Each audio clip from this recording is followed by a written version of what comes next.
ഹരിനാമ കീർത്തനം ശ്ലോകം 12.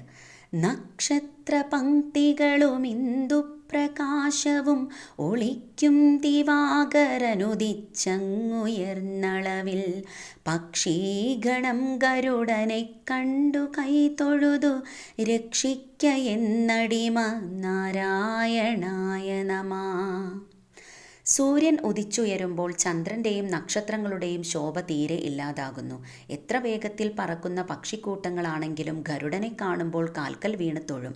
ഇതുപോലെ അനേക വിധത്തിലുള്ള ഉപാസനാ മാർഗങ്ങളുണ്ടെങ്കിലും അവയൊക്കെ അദ്വൈത ജ്ഞാനസമ്പന്നനായ നിർഗുണഭാവത്തിനു മുമ്പിൽ ശൂന്യം.